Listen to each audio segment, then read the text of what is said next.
Hello, everybody. Welcome back to episode 65, Talkoffamepod podcast with your host, Kyliemontigney. And I'm so to have on singer, songwriter, producer, and interpreter, Rini K. Thanks for coming on, Rini.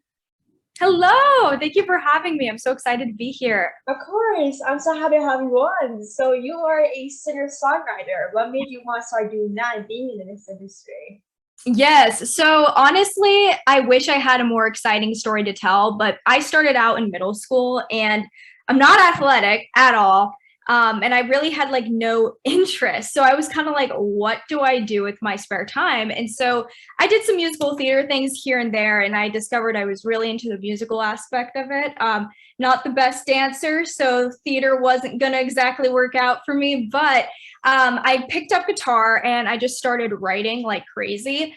And yeah, so then I was just kind of like, you know what, I'm going to make an album because why not? And so I taught myself production, put that together. And then that kind of was how I spent my middle school years. And then I started doing online school in high school before the pandemic. And yeah, that's when I was able to like really take it like to another level in terms of being able to put time into it, start social media. And yeah, that's kind of like the boring, but, very true story of why I'm doing this and how I even ended up in it at all. Because my parents are not, and never have been part of the entertainment industry. I grew up in North Carolina, so it was not, an entertainment hub by any means. So it was kind of all accidental, just trying to find a hobby. Yeah, that's how I was. Like I did before the pandemic, I was on online school. Like I did homeschool before even the pandemic. And I live in a small town in Pennsylvania, so oh my gosh, no way.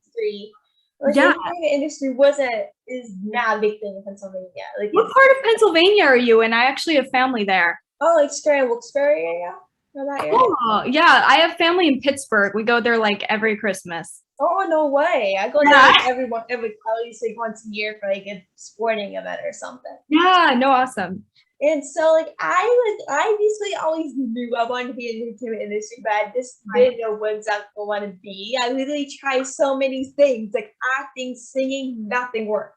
Nothing worked for me. And I was not athletic. I'm like, people tell me I was not athletic. And I basically played sports throughout my childhood because because my family loves sports. Like they basically just put me and my brother in sports because like, why not go outside, be active? And my brother still plays sports now to this day, so plays baseball. And I played baseball for years, like all throughout my childhood, and I was like, I'm done with this crap. I'm just like, I don't want to play this anymore. I'm okay to like, watch, like just sit and watch and just kind of enjoy it, but not like actually playing on a field. I mean, I would like to play like on my spare time with my brother or just some friends or something, but it's not like kind of like professionally, I would say. Right. No, I tried soccer when I was little and immediately now. Yeah, immediately now. I tried so many sports. Like I'm the person. Yeah. Good for you for keeping going with it. After the first thing, I'm like, okay, I just hate this. I'm not doing this. Exactly. Yeah. Some of us are made for it. Some of us aren't. It's just, and like my family's a sports family. Like my family's like not into the entertainment world at all. Like you said, like your family's not into the entertainment industry at all.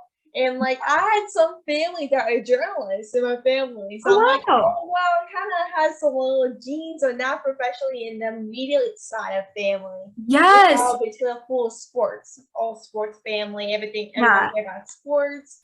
And now kind of that side, like the industry or whatever. I'm like, well, I guess I'm different. I mean, I love sports. And I kind of watching, enjoying. There's something fun to do, but it's not something I really enjoy doing professionally.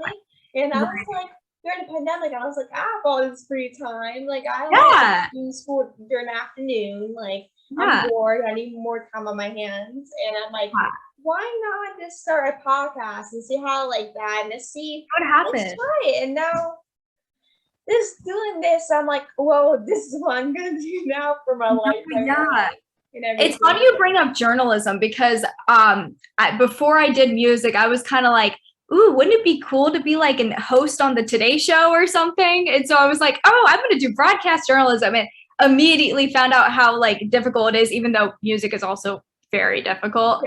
But yeah, so that's awesome. It's so funny. I'm like, our stories are actually pretty connected the more I learn about you with that. So yeah, that's awesome that you're taking the podcast, like super seriously, you're going to keep going with it. And I think consistency is key and great. So props to you for that.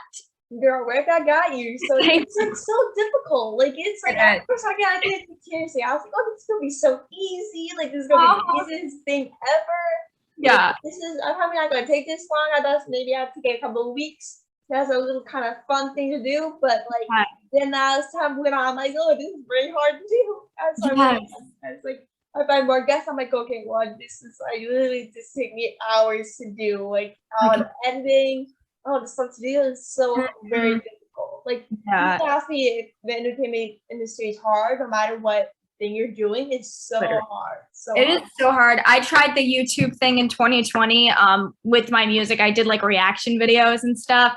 And the editing, I just am not a long form video person. I don't have the stamina for it. I'm fine with like doing short form stuff, but I literally have so much respect for people that do the YouTube thing, because once you've been there and once you know what it's like to have your videos crash and burn like in your computer and the editing fails or you can't upload it, people don't know how hard it is. So it's so hard. I was done. I was like, I did it for like a few months and I was like, I can't keep up with the YouTube stuff, but luckily other platforms worked out. But yeah, I mean, mad respect for anybody dealing with YouTube, because it is hard and so time consuming. Yeah. Once I first started out the podcast, I had no clue how to edit. I had no idea.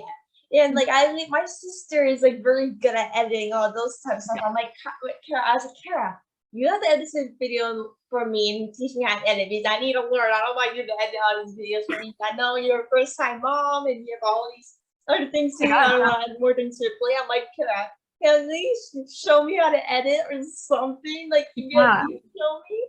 Because like I literally had no idea how to edit. I was like, that's the key to a podcast and videos. You need to learn how to edit, and that's something I didn't know how to do. So I was like, well, Grace, start off, Kylie. Like, well, now you have the skill of it, you know, and like any skill you can acquire is so awesome for the entertainment industry, because people need those skills all the time. So as tedious as it is, at least you're becoming a great editor, and you know, it's another skill in the bag, which is great.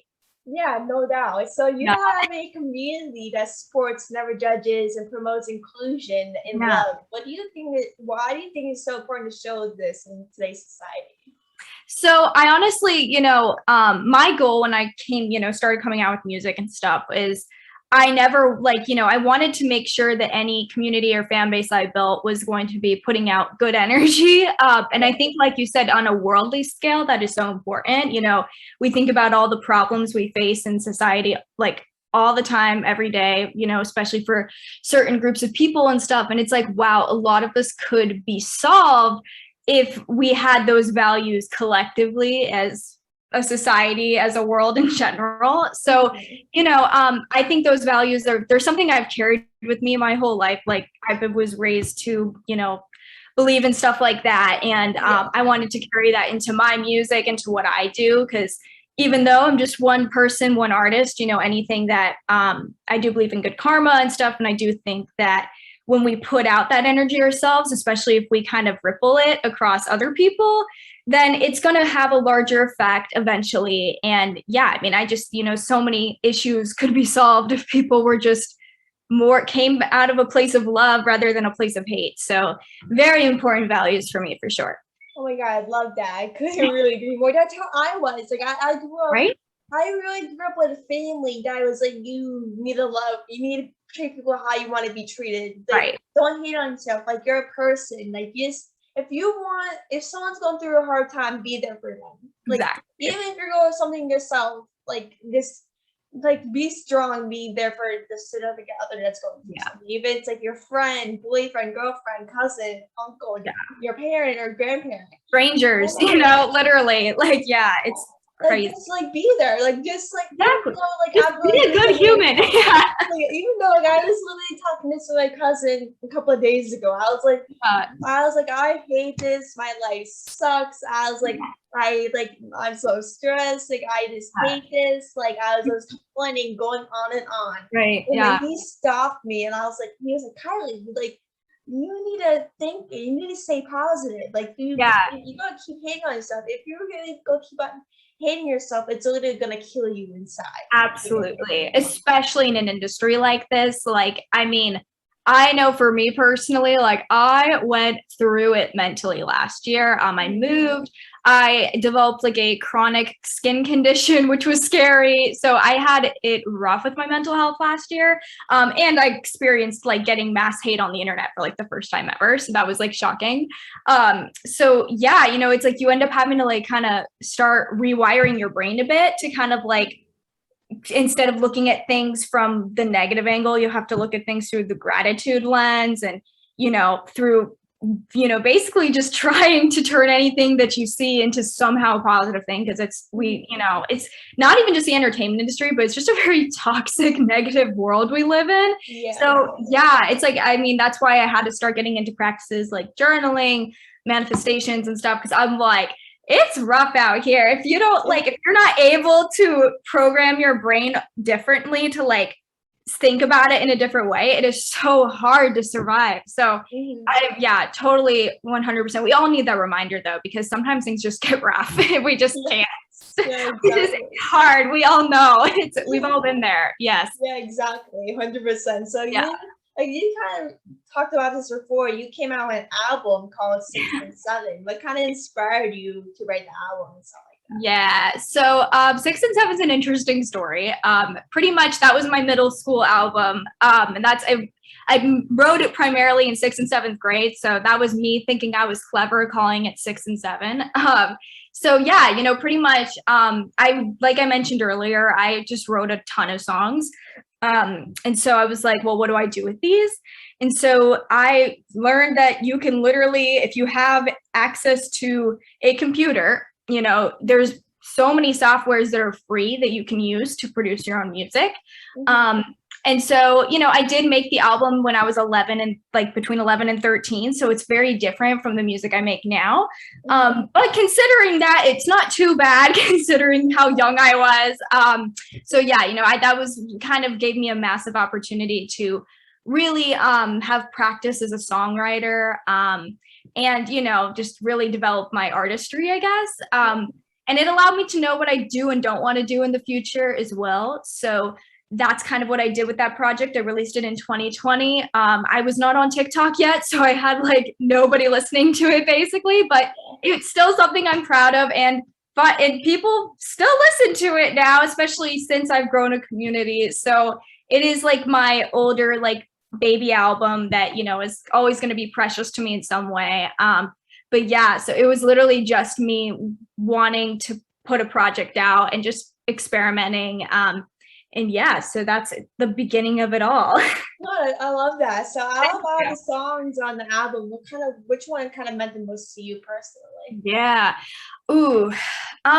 Personally, I think my writing was the strongest on Ahead of Our Time, Our Plane Won't Wait, and Middle of July, in terms of lyrically. Like, I'm a big lyric person. Lyrics come first for me.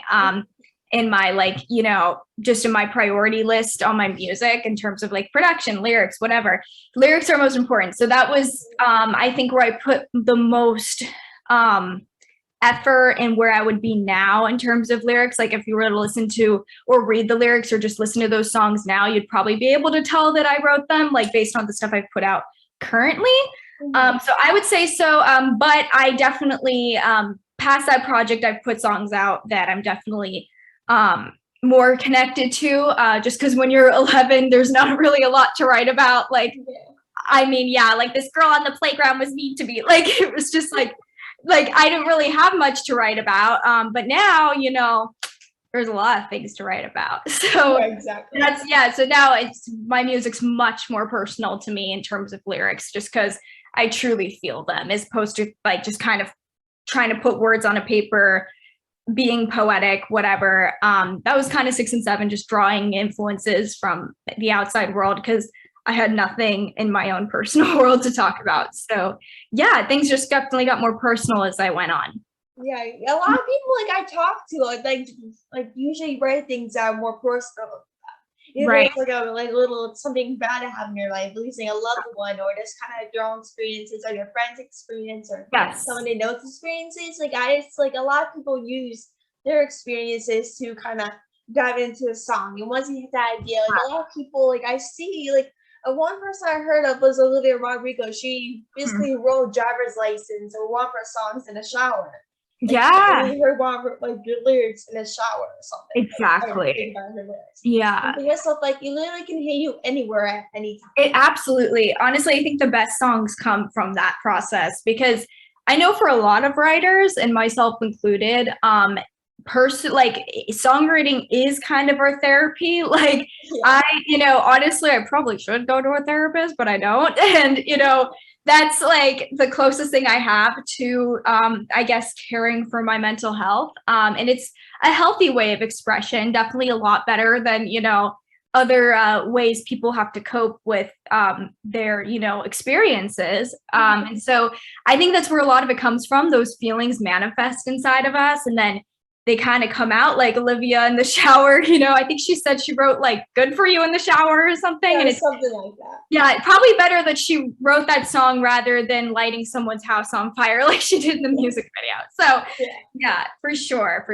Yeah, I grew up with anxiety, depression, and like my mom constantly told me, like, Kylie, you should go see a therapist. Like, you want me to find a therapist for you, someone to talk to you? I'm like, no, not a chance. Very scary. I like the last thing I need is to go to a therapist. No chance. Yeah, it's so funny. Yeah, because I try to promote, like, I'm like, I feel like a hypocrite sometimes, because I'll tell people, or I'll tell my community, be like, go seek help if you need help, blah, blah, blah. But I'm like, it's so hard to take that first step yourself. Like, it's just so intimidating to like let people in your world and in your head. And so, yeah, I get the feeling. It's like, it just feels really terrifying when you think about it. And so, yeah, for me, I guess my safe way out was like, just put it in a song. And even though a bunch of people are going to hear it now and know everything that your little mind was concocting in the past couple months, it's, for me, somehow it's like being vulnerable on the internet is a lot less scary than being vulnerable for one person, which is so insane. I think so many people are like that. Yeah, exactly. I'm the person that is like that. Like, me, I personally overreact about every single thing possible. And so like everyone that tells me, like, hey, go seek help, do journaling or something. I'm like, no, I don't want to do that. I just use a podcast as my therapy for now. Exactly. Or music therapy, because like music really helps people. So singing for myself, music always helps me calm down. Or usually listen to podcasts. I do that all the time. It makes me calm down. Yeah, your favorite shows. Maybe once you're on shows or movies, like that's like a big key. Like you don't even go to therapy and do all those things. It's just something that you like to watch. Like if you like watching, let's just say, I'm trying to think of something like Euphoria or Kylie or one of those things. I'm just thinking of some of my childhood shows I watched. Oh my gosh, my comfort show is still Henry Danger, like forever and always. I will watch that show like forever. Like I used to love Henry Danger when I was like a little kid. Comfort show still put it on like literally watching it last night. Like that's my comfort show for sure. Yeah, my comfort show is Grey's Anatomy, so I watch that. Oh my gosh, every single day.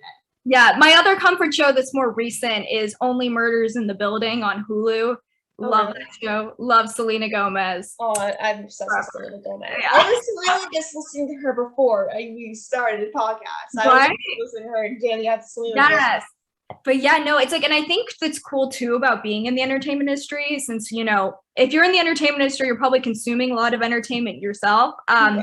And like we were just talking about, for us, our favorite songs or movies or whatever, are big comfort things for us.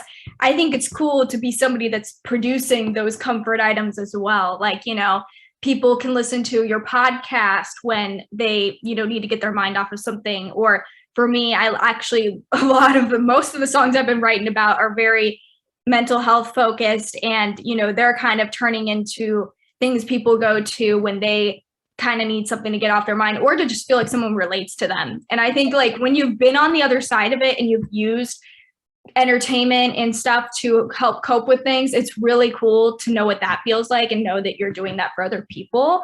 So that's like, yeah, I mean, it's one of the favorite things about what I'm doing now is knowing that it's like, it has a bigger purpose than myself. Yeah, exactly. Like, that's seriously what I love doing. Because I really love doing a podcast. I receive like dozens of messages on Snapchat from people in my area or Instagram or just family. I recently I just got a text from someone that kind of lives in my kind of side of county or whatever. I was like, the podcast gives me confidence. Like, thank you for your podcast. I'm like, this is what it's all about. Like, you can never really think how much impact it's really making on people's lives until you see someone text you and be like, thank you for what you do, and you really need confidence. And I'm thinking to myself, like, you guys give me confidence to myself from what you guys are saying. Like, that's what it's all about. There's like nothing more rewarding than that, because I mean, like, honestly, it's so like, it feels surreal when you see those comments or those messages, because you're like, I still am that person that is also like on the fan side of things, and you know, knows what it's like to really enjoy a piece of art. And especially when that person replies to you, it's like the coolest thing ever. And I think Olivia Rodrigo actually just said this, I think in her Driving Home to You documentary, and how she was able to take something like so painful and turn it into something so beautiful and like great for everybody else, not even just herself. And I think that's like the coolest thing about music and art and entertainment is it really is like taking real life experiences and turning them into good things. Yeah, exactly. Yeah. And like, I just love, like, I heard she was like a big fan of Taylor Swift. Right. Yes. And now she got to meet her, and I'm like, thinking to myself, like, she's living out my dreams. Like, I know, how does it feel to live my dream? Exactly. No, that was so cool for her. Full circle moment. Like, I can only imagine. And now she's gonna be that for another artist. Like, when an artist, like, if I got to meet her, I'd be dying. Like, literally, I might have to go to the emergency room after that. But yeah, so it's like, it's cool to see the next generation of artists, you know, rising into that position that Taylor was and still is for so many of us. Like, I mean, I can't. I wonder how anybody couldn't be influenced by Taylor Swift at this point. How many genres she's covered and what she's done. But yeah, she literally covered everything, like pop, country, like everything. She just needs a rock album now, and I'm sure she's gonna give it to us. Album, or like maybe like a little jazz or just and she'll get there. You know, she'll get there next couple of years. I literally would die if she made like a little country pop album and like this in one. If I got a rock album from Taylor Swift, no one's allowed to talk to me for a month. Like, seriously, that's it for it. It's over. Like, that's it. Yeah, exactly. You'll never see me again. No. Yeah, seriously, you don't need to talk to me again. My dreams are fulfilled. You don't need to bother me again. Yeah. Do you have anyone that you look up to as a singer-songwriter, or just kind of in general? Yes. So, of course, the Queen Taylor, forever and always. But I mean, I feel like everyone says that, but I mean, it's true. You know, I mean, she is the reason I decided to even, you know, play guitar. I was like, oh, she played it. You know, the first album that I ever just like fell in love with was 1989. So that was a big deal for me. So she really has been such a big part of my childhood and, you know, now being an artist. But some other artists that I'm also heavily inspired by are Conan Gray, Halsey, Tate McRae, and of course, Miss Olivia Rodrigo. But yeah, no, like I'm really, really drawn to Tate's music recently, though, just because I think sonically she's just so unique. Like, I really, really always loved You Broke Me First, and I know that makes me a basic fan, but it's such a good song. And it's been really cool to see her sound evolve recently. So I really, really love her, and Gracie Abrams. I mean, who doesn't love her? But yeah. Exactly. Did you get tickets to see Olivia Rodrigo's tour, or you didn't? No, but I did go to Conan Gray's tour on opening night in Dallas, which was so much fun. I am going to see Halsey, though. Yeah, I love that. I saw like Olivia Rodrigo's like whole tour sold out in like minutes. Literally. Oh my God. The first night she was playing, I think it was in Portland. I was stalking her tagged photos on Instagram. Like, once it knew it was like, I think this concert started at like 7 p.m. their time. So once it was like 9 p.m. Central, I was like going through all the tag photos because I knew people were going to be posting clips from the concert. I'm like, this is history. I need to see this. Yeah, did you see the intro though? Literally so sick. I loved it. Seriously. And you like she literally got me in first episode. I'm like, this is sick. Yeah, she's just so freaking iconic. Like, honestly, I love how she just, you know, isn't afraid to delve into different sounds, isn't afraid to, you know, say, like, she doesn't have the Disney curse on her where she has to censor herself. Like, she does a great job, like, just being authentic and, you know, really showing what she's got. And I just know it. Her sophomore album's gonna wreck everyone. I just know it. Yeah, right? I couldn't really I'm kind of scared. Yeah, like any song she drops, it just becomes a hit. Like Driver's License. That was her first ever basically song, I think. And right. I think it was like her first independent from Disney, because I know she did I think it was All I Want. Yeah, All I Want was one she did with High School Musical, but that was like her debut. Driver's License was basically her debut single, and who else would have, like, nobody has ever come onto the scene like that. Like, yeah, exactly. Literally. A lot of A-listers, like Jonas Brothers, like Sophie Turner. Yeah, it's started to give her shout outs and stuff. I'm like, that's literally my dream. Like, like you're getting all these shout outs from my idols and people that I love. I'm like, you're living my dream. Like, that's what I want. It's like, I want people to know who I am and all those things. Exactly. I'm just so jealous. Yes, literally. It's like, it's honestly, it's just so much fun though at the same time, because it's like when you see people winning and you see people doing that, it's like, it's just another reinforcer that it's totally possible. For me personally, I find that especially with independent artists, because, you know, obviously Olivia has massive team. She was, you know, already pretty well known from Disney, from Bizarre Park, from High School Musical. Yeah. So but what's been really fun is seeing some of my artist friends that are like indie artists have major wins, because it's just like literally just shows that anything is possible, and that, you know, if someone on your level went and did that, then you can absolutely do the same thing. And yeah, it's just so motivating. Like, I honestly, I stalk my friends' TikToks accounts and stuff, because I'm like, you guys are killing it. I just love it. Yeah, that's how I am. I was talking to some of my friends like TikTok, and they're like, you're killing it. Like, that's exactly. You're like, you deserve all of this. Like, it's great. Like, yeah. Attention. Exactly. And then it's like when one person wins, you know, when your friend wins, we all win at the end of the day. It's great. Yeah, exactly. Yeah. And so, like, this question is kind of similar to the last question, but like, if you could collab with any singer-songwriter, who would it be? So, you know, obviously I'm going to say Taylor Swift, but, you know, if I were to, you know, other artists as well, for like solid year now, the first fan base on TikTok that like was pretty nice to me and like supported me when I had like under 1,000 followers and stuff, was Conan Gray's fans. Like, they were the sweetest people ever. And when I was at his concert too, his fans are just everything, like sweetest people. Like, when I've been to concerts in the past, some people are very shovey, not polite whatsoever. His fans are so nice. Nobody's bothering anybody. Like, I love it. So I would like die to collaborate with him. I think we would make such a cool song. And same with like Halsey and Tate. I think they'd be great. Like 100%, I would die. Like, for sure. But some artists that maybe actually could happen for me right now. There's this artist, Ashley Sienna. She's amazing. I love her so much. She makes pop bops. So I would love to collaborate with her. Isabel La Rosa. She's been doing really well on TikTok. She makes really cool stuff as well. But yeah, just so many people. I mean, I could go on. Yeah.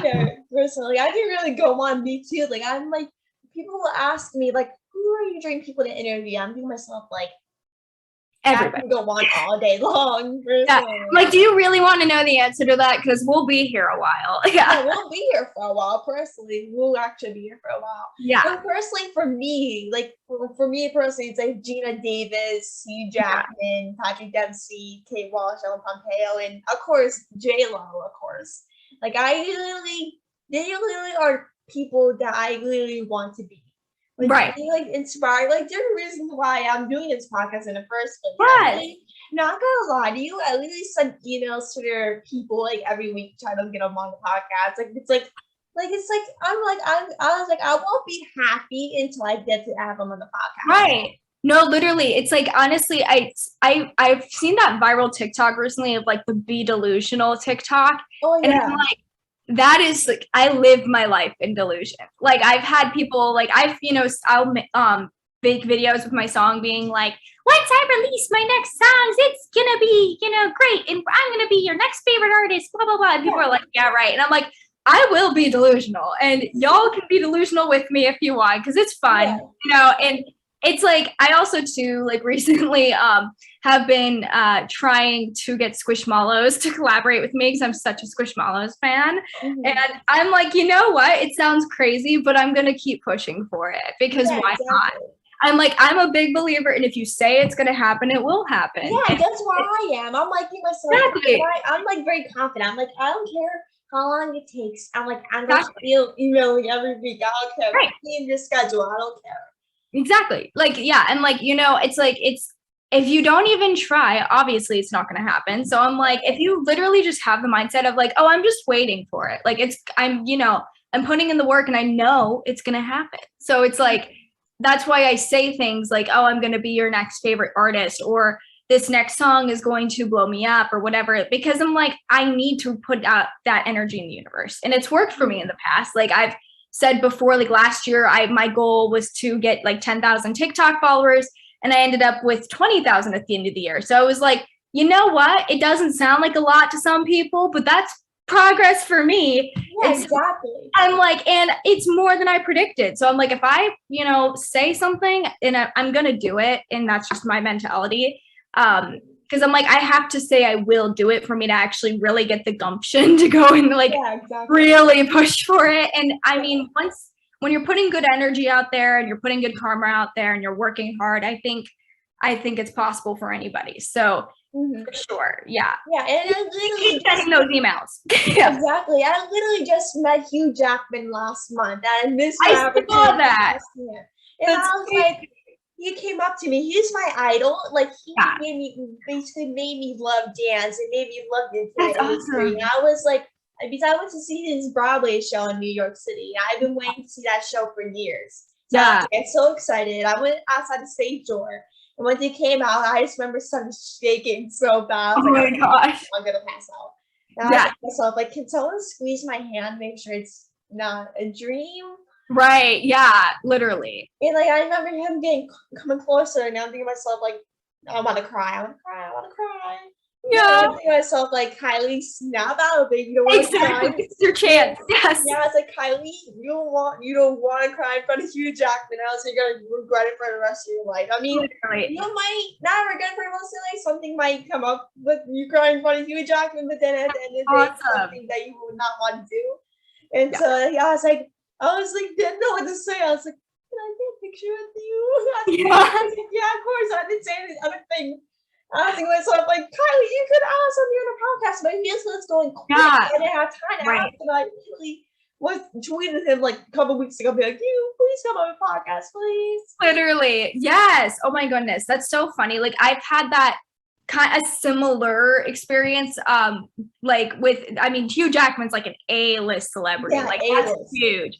I've had it with some of like, smaller celebrities that I like really look up to. I accidentally ran into Grace Vanderwaal when she performed on the Imagine Dragons tour a few years ago. Like, I basically, long story short, my family and I had the VIP area because of Coastal Credit Union. Like, if you were a member of Coastal Credit Union, you had access to that. So it was completely accidental. And Grace is just chilling in this area with like her bodyguard and her friend.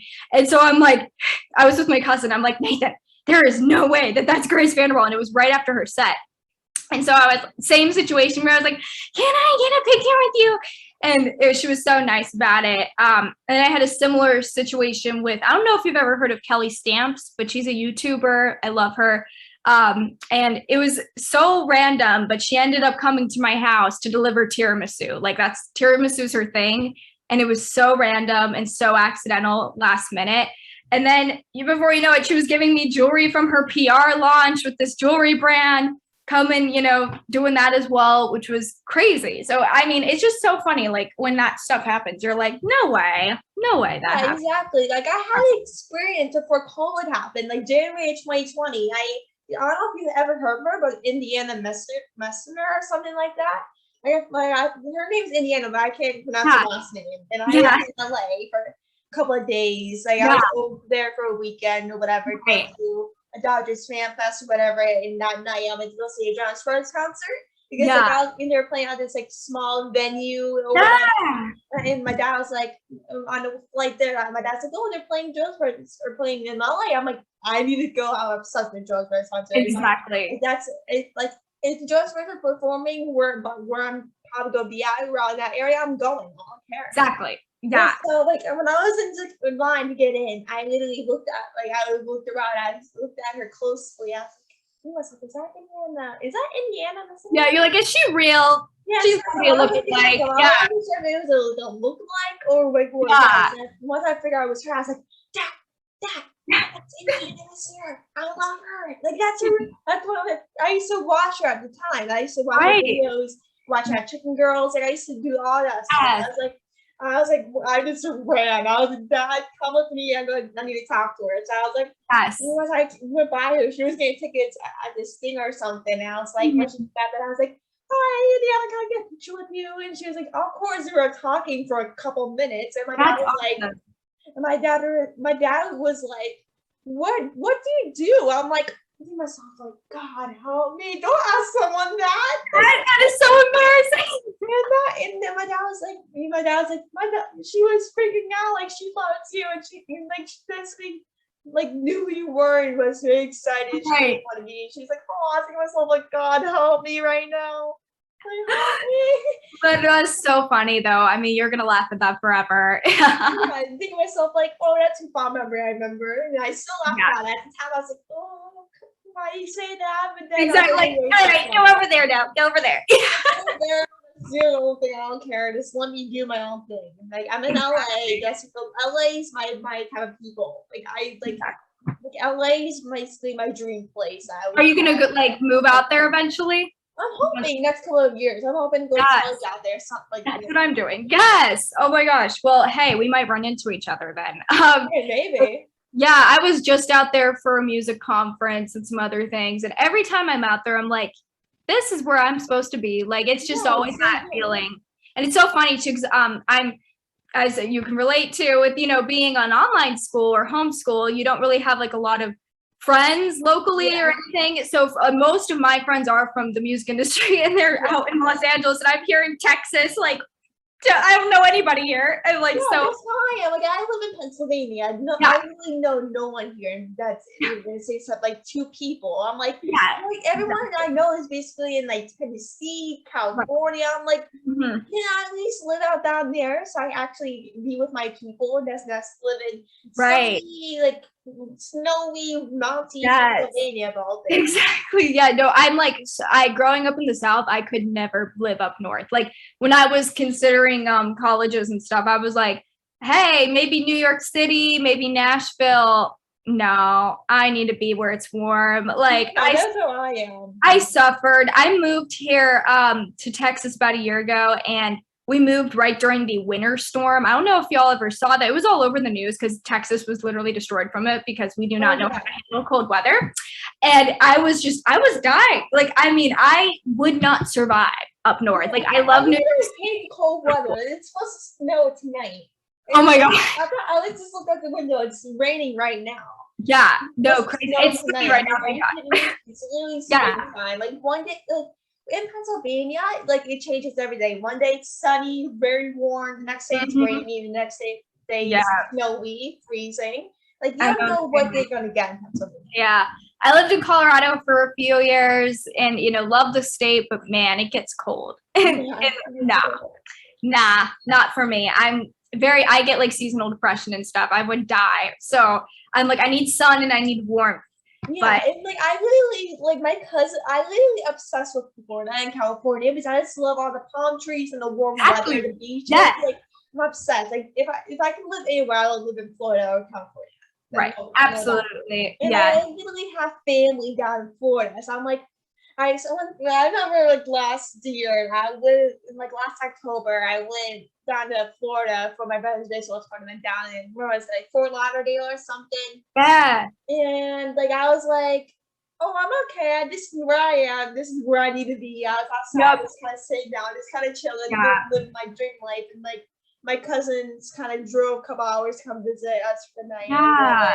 And I'm thinking, and I try to sneak up with them because I didn't want to stay with my brother and my dad the whole time because they wanted to do everything. I'm like, I don't be stuck with them the whole time. I don't see my cousin a lot. I'm like, and I remember when we were walking, we got breakfast that morning. I just remember us getting up, and I see my son, and I walked up to my cousin. I was like, Rob, can I come with you? Can I come back to your house with you? And I was like, he was like, how are you gonna do that? And I'm like, I know about ways, I have ways. And I literally saw a testament, like be like, I was like, I want to live in Florida because I was like, I don't care if I have to live in my cousin's car. Like, I don't care. Literally, that's how I am. Like, I would live anywhere in LA. Like, literally, yeah, seriously. And I remember I looked at my dad, and I saw my cousin texted my dad. He was like, is your daughter with you? She tried to sneak out with me before I left. I'm like, oh my gosh. I was like, thank God. I kind of stuck back to the car just when they got to the house. I'd be like, hey guys, how you doing? Exactly. I'm moving in. Hello. Again, you guys didn't do anything now. You're moving. Yeah. Don't make me you won't know I'm here. Yeah, exactly. I mean, just stay on the couch watching TV the whole time. Be like, hey, how you doing? Yeah, exactly. No, it's like, I mean, honestly, and it was so much fun too. Like, I'm really glad I got to I pretty much spent most of my childhood in North Carolina. So solid place to live growing up. I was living my little Outer Banks dreams. Exactly. But yeah, so it was, that was great. And Texas is interesting, but at least it's warm. So I'll take it. But yeah, it's kind of like, you're kind of caught between terrified of living on your own, but also exciting to go to that dream spot, because for me, I'm about 1 year away from graduation, so I'll be leaving soon, and I'm an only child, so I'm very, very close with my parents. So I'm low-key terrified to leave them, and they're gonna be a mess when I'm gone. But at the same time, I'm I just cannot wait to get my little booty out in LA. I just can't. Every day I think to myself, I can't wait to graduate and go to LA. I just can't. Exactly. I always think that every single day. I think to myself, I'm already looking for colleges out in LA. If you need recommendations, let me know, because I've done the research. Yeah, I look at colleges every single day. I think to myself, let me look at some colleges out in California. So I can California and live down there. Yes. Is there any ones you have in mind specifically, or are you still very broad looking? I'm the two things in California I'm looking at is UCLA and USC. Those are the ones I'm working at, or University of California, Berkeley. Yeah. That's my three I'm looking at right now. Nice. Yeah. I've been looking at some of the other smaller schools, because I like small schools. And I'm I'm not gonna get into USC or UCLA. So but yeah, I'm looking at places like Chapman. It's in Orange County. I've visited all these schools, super cute and just fun, so much fun. LMU is in pretty close to LAX actually, and it's I've heard it's actually kind of got a similar vibe to the USC vibe and whatever. So definitely recommend looking into it, because it's a nice school. I'll take a look at it. It's real great. I got to say, from the tour, you've got to check it out. And then even the Cal State schools, there's so many of those as well, and the other UC schools. And there's even tiny ones in Burbank, Woodbury, and I love Burbank. I was just out there. It is so much fun. That's where all the movie studios are. Yeah. It's literally over the hill from Hollywood. Yeah. By Hollywood sign and all. Right behind the Hollywood sign. It's great. I love it. I've been there twice. I was this is my people. This is where I want to be. Yes, because I live in an area in Dallas that's I don't know how much people know about the Dallas culture, but it's just very preppy and very just not super chill or laid back, if that makes sense. And it's very high strung. And it's just, it's the vibe in California is much different. It's, very laid back. People kind of just do what they want to do. People don't judge you for dressing a certain way, because everyone could be somebody there. People, it's literally the guy that looks like he just rolled out of bed could literally be Post Malone or somebody. Literally. Exactly. It's everywhere you might see a celebrity down in LA. Yeah. Meanwhile, I live in the city in Dallas, and if I walk out in certain outfits here, it's girl, why are you out right now? If I'm sick or something, or if I'm just lounging out that day, it's like I'm rolling into certain areas here and it's just like people just give you the up and down look and I'm like, don't look at me. Yeah, like, don't look at me, don't mind me. But in LA, you can look like anything and nobody cares. It's great. Yeah, and I literally want to surf. Like, I love the beach. And I'm like, yes. I literally would die to surf in LA. Like, seriously. Yeah. I like looking at that. LA, and I heard the water is cold in California.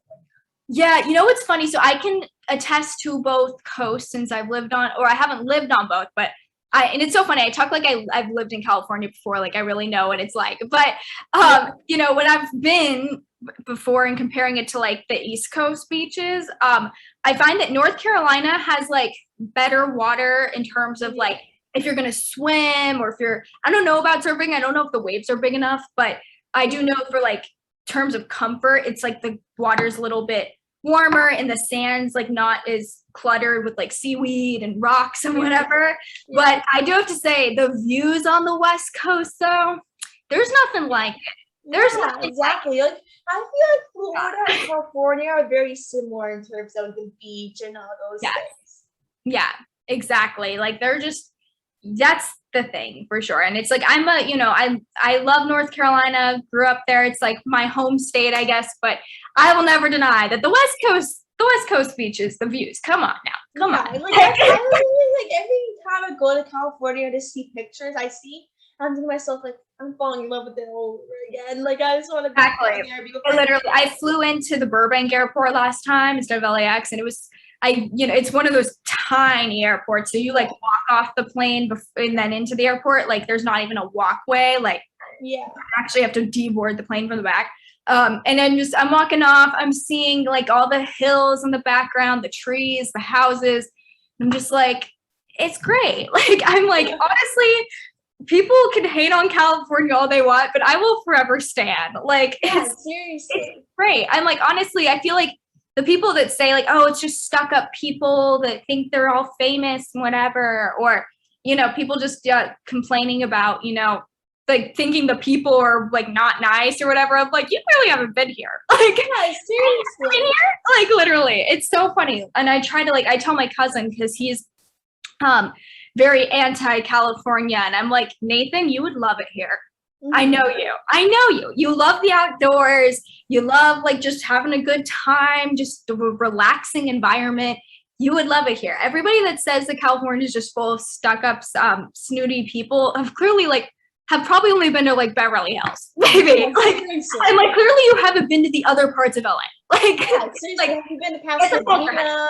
Like have you been to the beaches? Have you actually have you been to Laguna Beach? Seriously. Have you been to all these skate parks, the beaches, and all those have you been to Palm Springs? Like literally. Seriously. Literally, I love Palm Springs. I would like I'm trying to convince my parents that once my dad retires and stuff that like they can move out there or something, or either in Orange County or Palm Springs, just because they wouldn't want to do LA because of how busy it is. But I'm like, come on. It's so bad in California.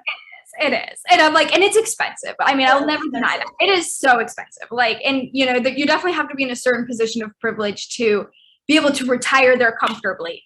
But I'm like, come on, just, you know, at the end of the day, I'm like, I think the experiences are worth it. And, you know, yeah, so I just really hope that I can get them to do that. Because my parents wouldn't do that, but my parents live in Florida than live in California.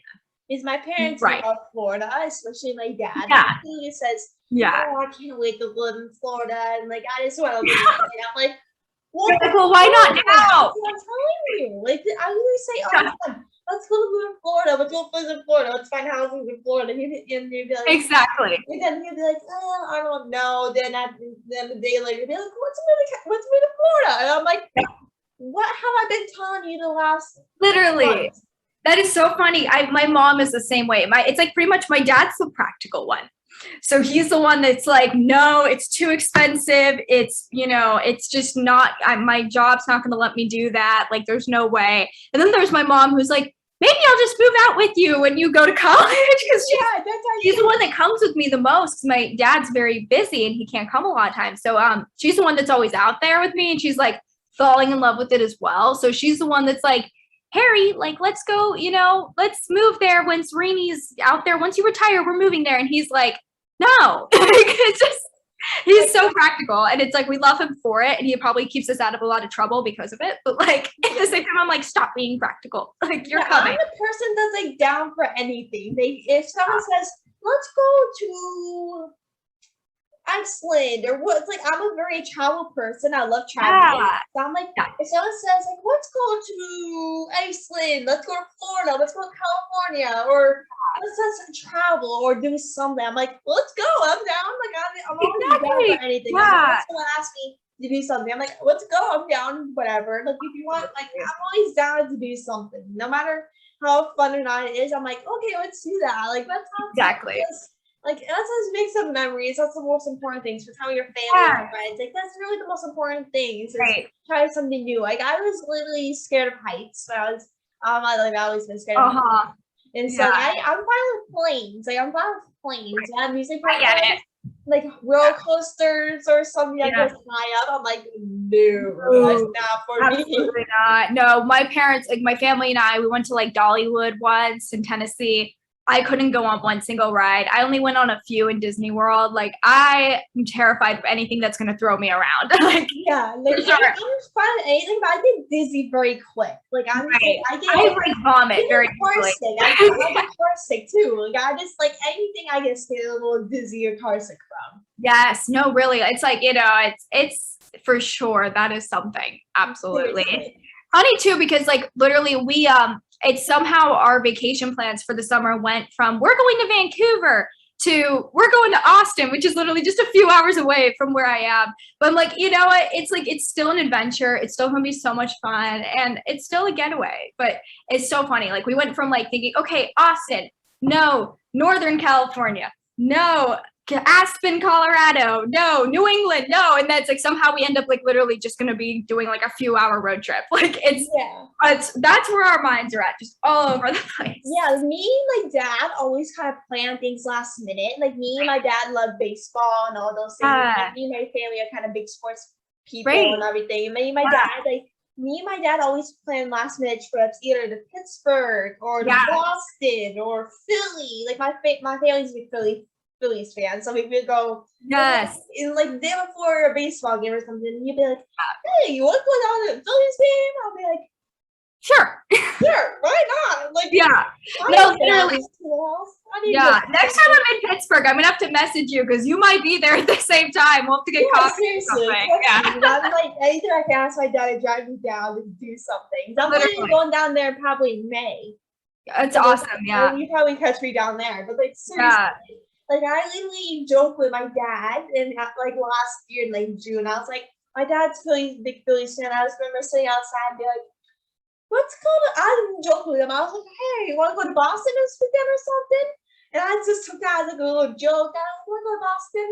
And he just like, look at me and goes, actually, the Phillies are playing the Red Sox this weekend. Oh my God.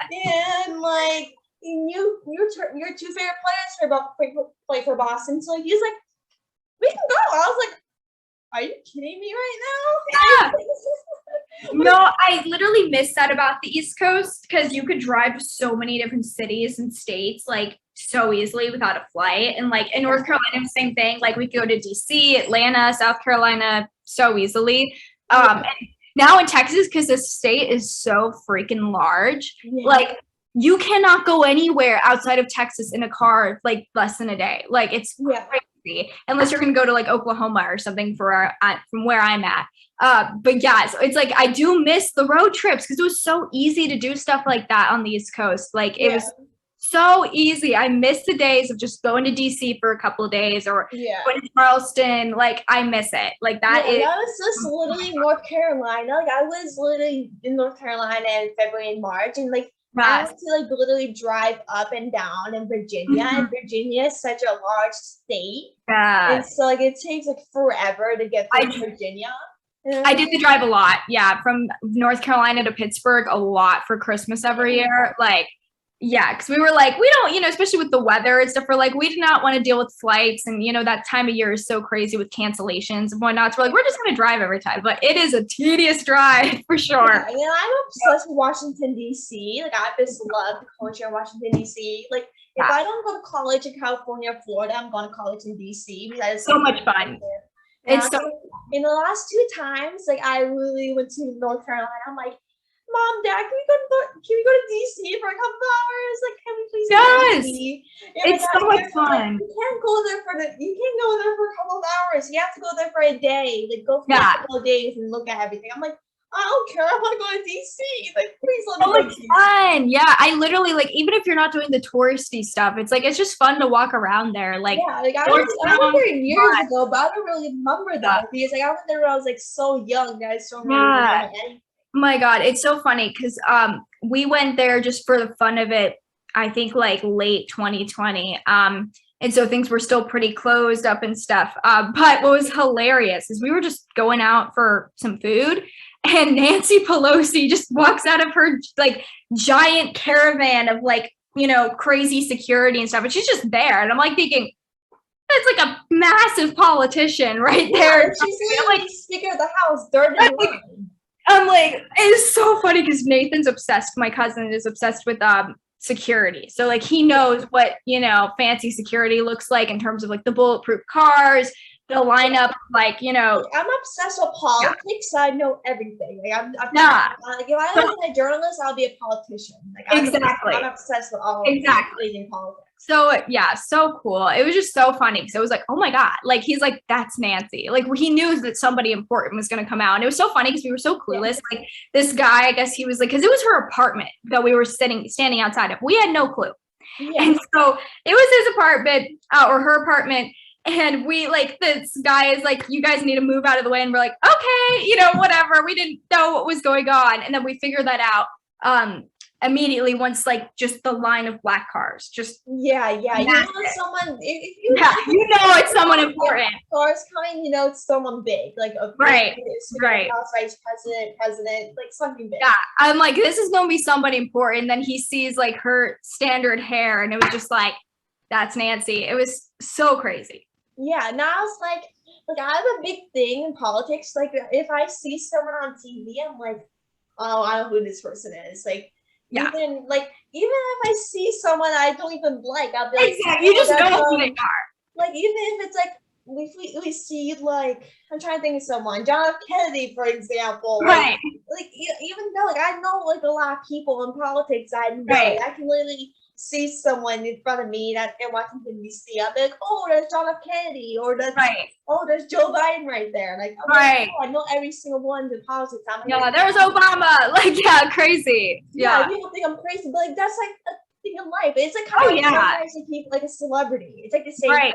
Well, and I think our generation too is becoming more apt to it, like especially with the crazy political events of 2020. Like it's like people are becoming more and more aware of like who everybody is, what's their role, what's their responsibility, what power do they have? Like for me personally, like in Texas, we have some insane politics that happen here. So you kind of have to learn who these people are so you can learn what's going on and how that affects you and how that affects other people. So it's crazy. I'm like, it's like, honestly, I think it's so important that people, normalize prioritizing that. Cause like, you need to know who's making the laws around here and stuff. Like you need to know who's determining your life. Like, it's so important. Use control of your power. Like, exactly. Yeah. And so like, since kind of the quarantine started back in like 2020, how much do you think has like changed in terms of songwriting since kind of the pandemic started? So I think songwriting, it's, I think my mom's coming in here. Hey, your Chapman thing just started. I know, I'm gonna be running late for that. Yeah, sorry. But yeah, thanks. So for songwriting, pretty much like, I think a lot of it is just virtual has happened. I've done a ton of virtual sessions. For me, I entered the industry in 2020. So it was very interesting entering a virtual world, but it kind of was in my favor because of my location. Like I was literally on the opposite coast. So it was kind of more realistic to do things online anyway for me. So yeah, but I was writing pretty much by myself up until this year. So I've just started delving into the world of working with other writers. Yeah. So yeah, but it pretty much, I haven't even done one in-person session yet. But I'm hoping I can pretty soon. So yeah, just a lot of virtual. And I think people too, the songwriting like topics have changed more. I think people are a lot more, we just talked about the political events in 2020. I think people are very politically charged in their writing now. Yeah. I think of albums like Folklore, the song Epiphany on it, all about the pandemic and stuff, just really deep stuff. So many songs came out with the Black Lives Matter movement. And just a lot of like really hard topics have been, brought into songwriting that a lot of people didn't hit as much before. And there was always been, political songs all the way back into like the 60s and on, but there's definitely seen a resurgence of that, just because lives have been changed so much. But yeah, I think also with mental health, those themes have been coming up a lot more because the pandemic caused a lot of people to do a lot of internal thinking. And I think that's been huge. So definitely thematics have changed and just the way we do it. Yeah, absolutely. So my question for an interview is, what is some advice for younger generations that like to be a singer-songwriter one day? Yeah, so honestly, I think the best thing you can do is to just start. Literally just start, because it's so easy to be intimidated by the industry, by what you think you have to be to, be a part of it. Like everyone thinks they're not talented enough, or that their location is stopping them, or their resources. And, no one's going to deny that there's definitely certain privileges that come with being in a big city or having supportive parents or whatever. But literally, like, start. If you have a phone, post yourself, like post your songs, and things will happen so fast. It is crazy. Like, especially in the world of TikTok and stuff, there's no reason not to start. So I think if you start and you're consistent with it, things will happen. You're only going to get better, and you're going to grow it inevitably, and you're going to find out what you like and what you don't like and what you want to do. So I definitely would encourage that, to just start and be consistent.